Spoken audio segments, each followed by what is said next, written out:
સમાચારમાં આગળ વધીએ તો સમાચાર અમદાવાદમાંથી કે જ્યાં વેરાવળ બંદરેથી ઝડપાયેલા કરોડોના ડ્રગ્સ મામલે ખુલાસો થયો।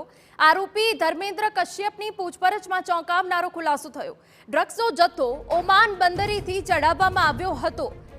અરબાબ નામના માફિયાએ ડ્રગ્સનો જથ્થો રવાના કર્યો હતો તેવી વિગત છે।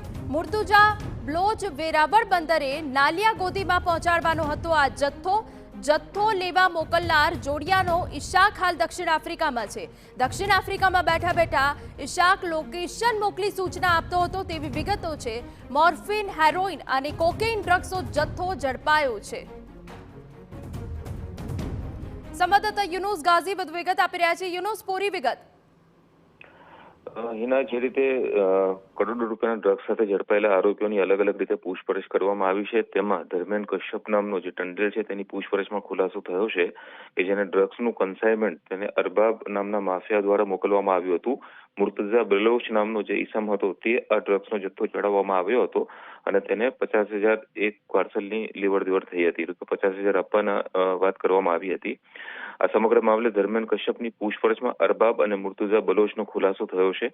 સાથે જ કન્સાઇનમેન્ટ લેવા માટે આવ્યા હતા અને તેઓને જે સ્થાનિક માછીમારોએ રસ્તામાં આંતરીને ઝડપ્યા હતા તે બે લોકોની પૂછપરછમાં ખુલાસો થયો છે કે મૂળ જામનગરનો ઇશાક જોડિયા નામનો જે શખ્સ છે અને તે હાલ આફ્રિકા છે, તેના દ્વારા તેઓને લોકેશન મોકલવામાં આવ્યું હતું। લોકેશન કયા સ્થળેથી જે કન્સાઇનમેન્ટ લેવાનું તેનું પણ મોકલવામાં આવ્યું હતું અને ત્યારબાદ વેરાવળ બંદરેથી આ ડ્રગ્સનો જથ્થો લઈને ક્યાં પહોંચાડવાનો તેનું પણ લોકેશન પહોંચાડવામાં આવ્યું હતું।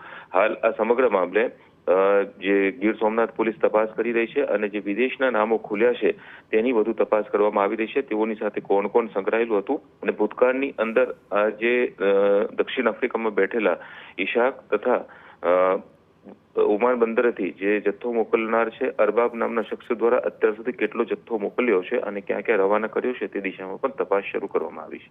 બિલકુલ યુનુસ, તો અન્ય કેટલા લોકો સંડોવાયેલા છે તેની પર તપાસ ચાલી રહી છે।